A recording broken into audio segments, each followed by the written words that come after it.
Halo, perkenalkan nama saya Wilfrida Dwi Apriana Turnip dengan nomor induk mahasiswa D1A020080 dari kelas C Prodi Agroekoteknologi Fakultas Pertanian Universitas Jambi dengan dosen pengampu Ibu Dr. Insinyur Made Deviani Duaja MS dari mata kuliah Agroklimatologi.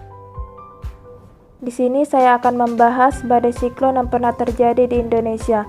Yang pertama ada siklon Durga yang terjadi pada tahun 2008. Siklon Durga terbentuk di perairan barat daya Bengkulu pada 20-25 April 2008 di Samudra Hindia.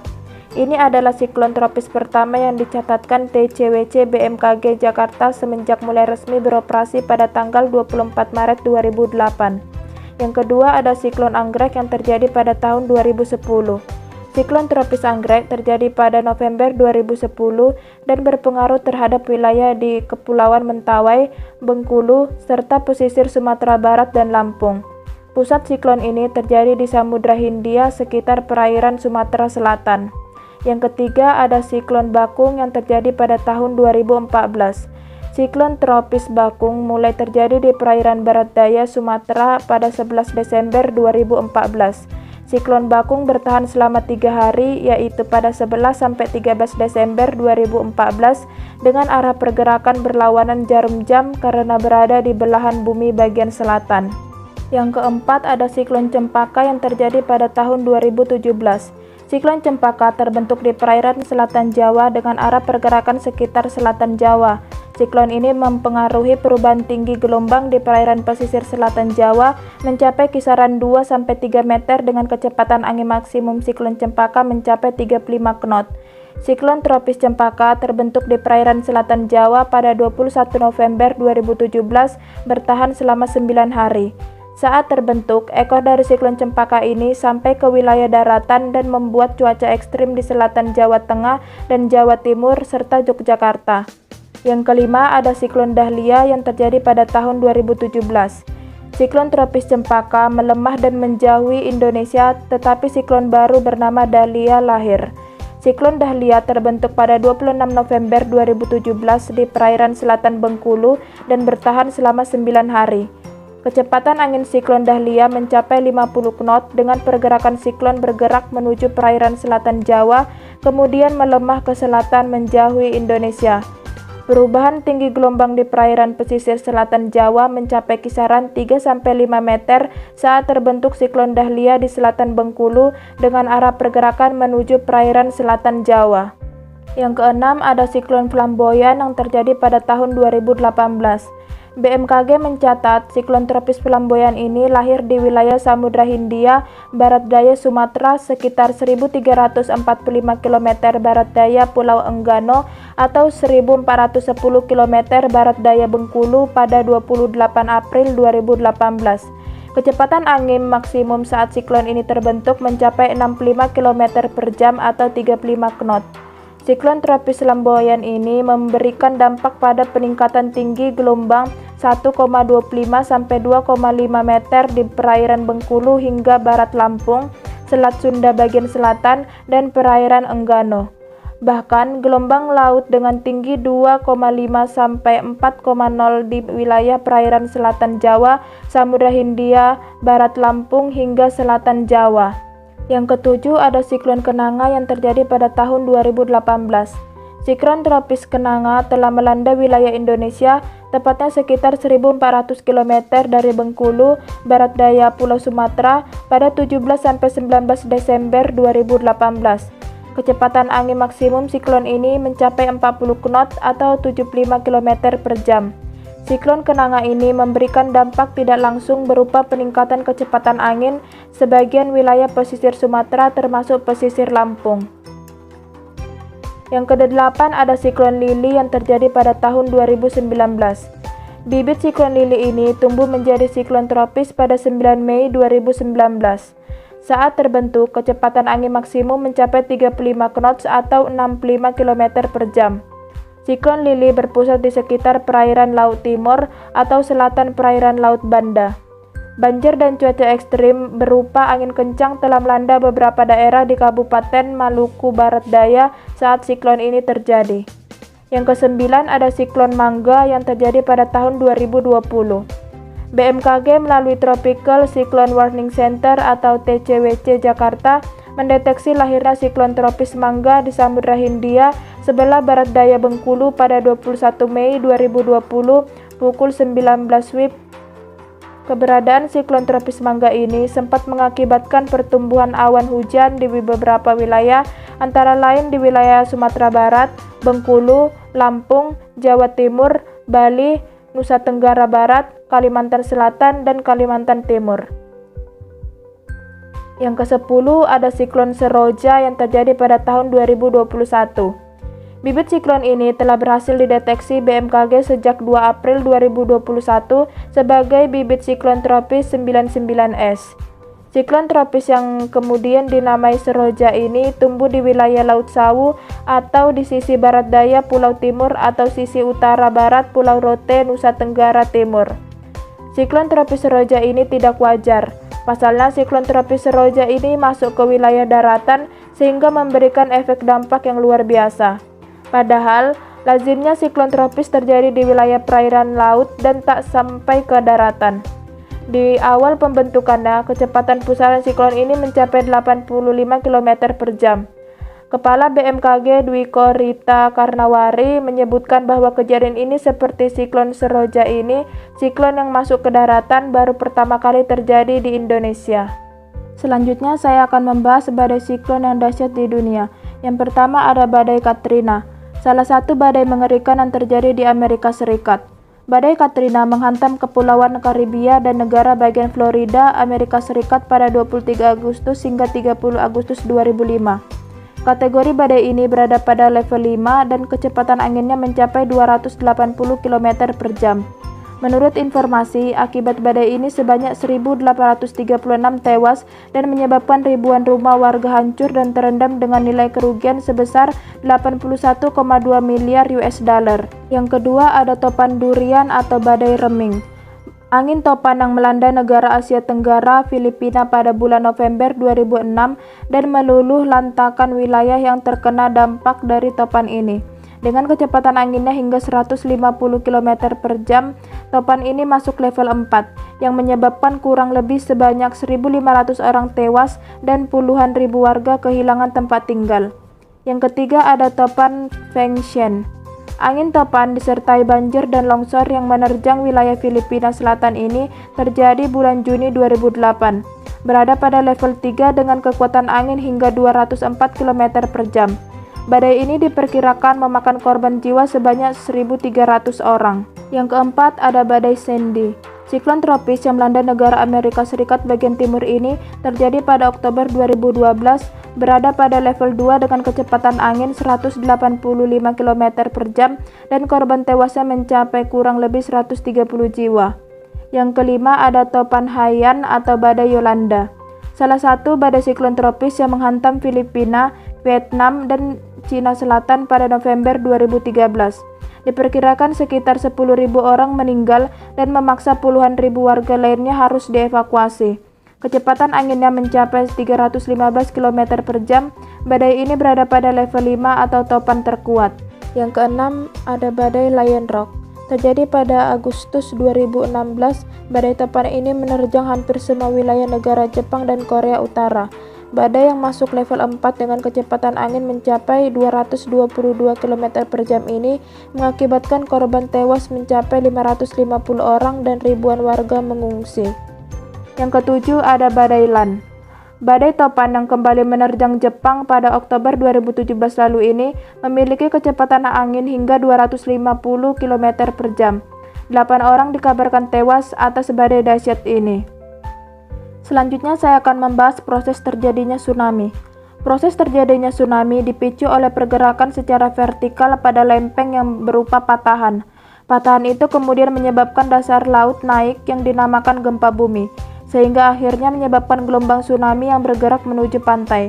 Selain gempa bumi, penyebab lainnya dari tsunami adalah tanah longsor, baik yang terjadi di bawah laut maupun yang terjadi di daratan, tetapi memindahkan material seperti bebatuan ke laut.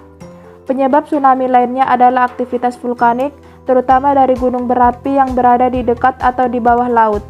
Umumnya, aktivitas vulkanik menyebabkan naik atau turunnya bibir gunung berapi, memicu tsunami yang mirip dengan tsunami gempa bumi bawah laut.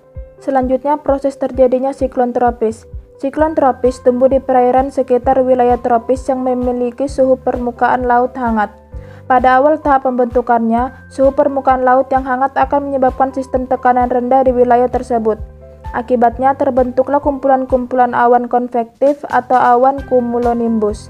Awan-awan tersebut kemudian membentuk sabuk melingkar. Tekanan udara permukaan akan menurun mencapai kurang dari 1000 magnitudo.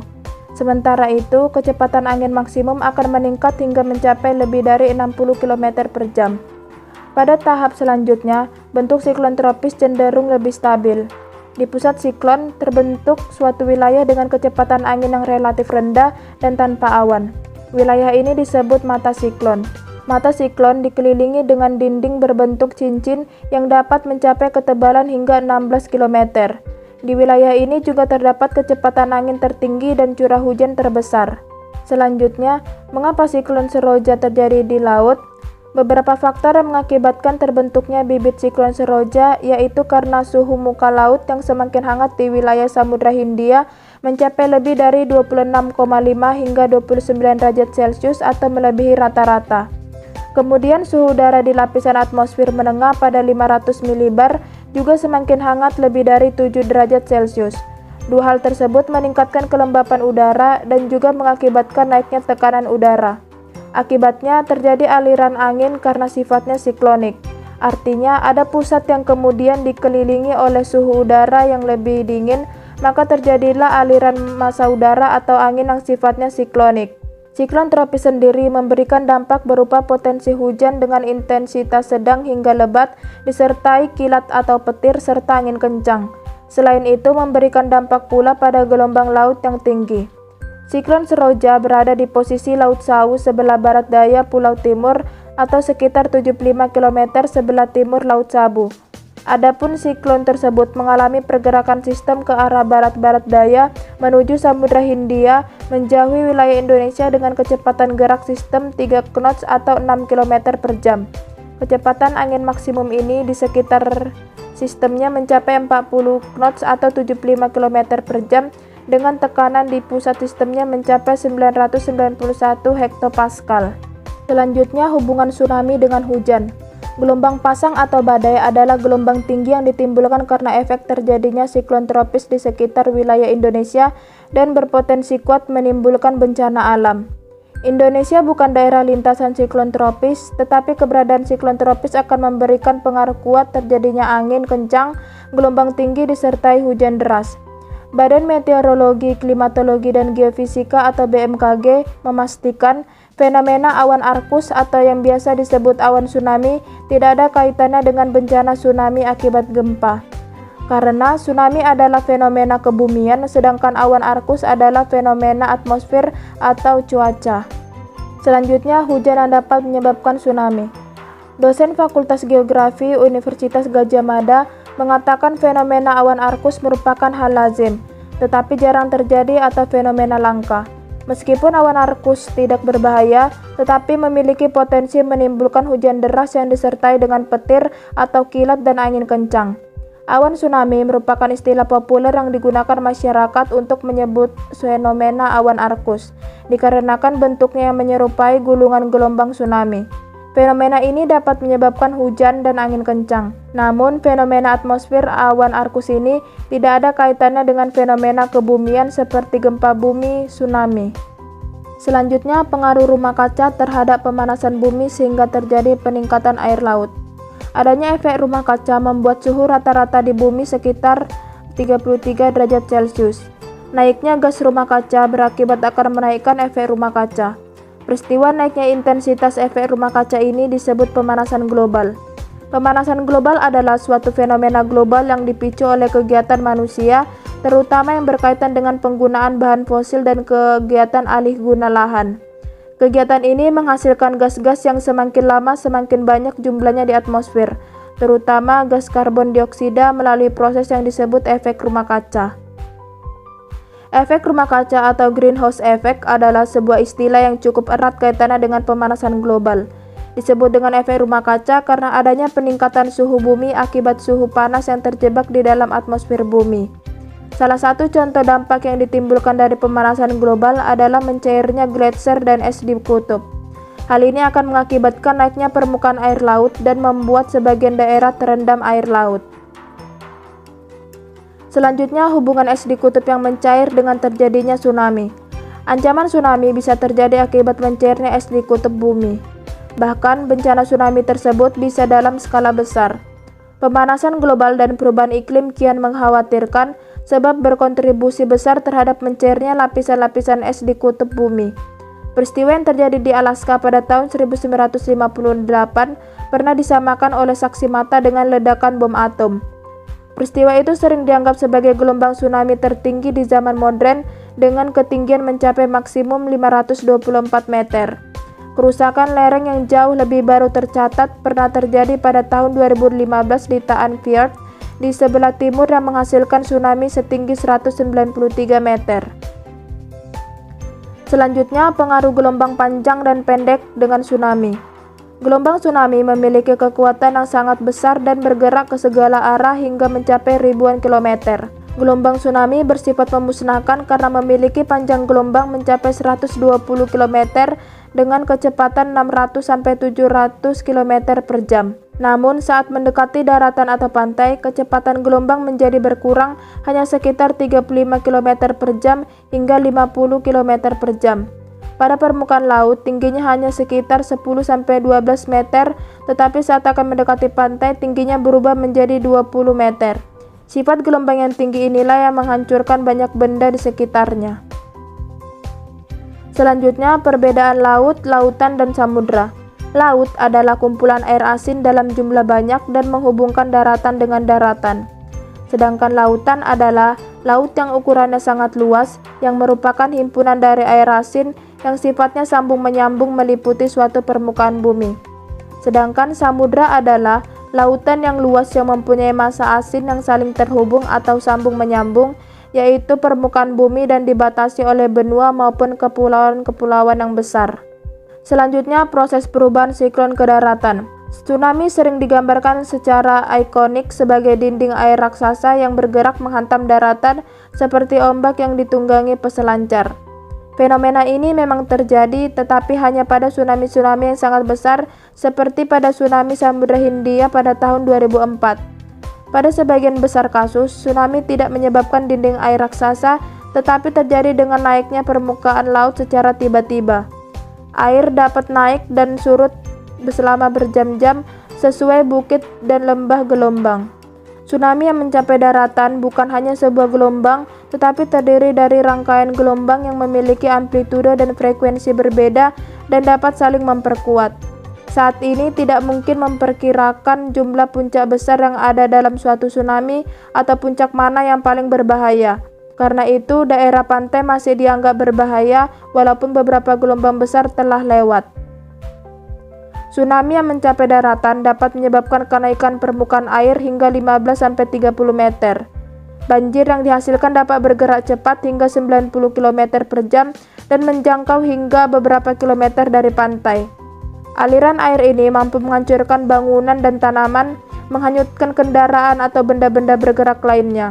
Kerusakan akibat arus yang berkecepatan tinggi dan dipenuhi puing serta benda hanyut ini seringkali lebih besar daripada kerusakan akibat hantaman awal tsunami. Banjir yang diakibatkan tsunami ini sering diukur dengan dua besaran, inundasi atau penggenangan, dan kenaikan atau run-up. Inundasi adalah jarak maksimal yang ditempuh tsunami secara horizontal ke dalam daratan. Kenaikan adalah ketinggian maksimum yang digenangi banjir dibandingkan dengan ketinggian normal air laut.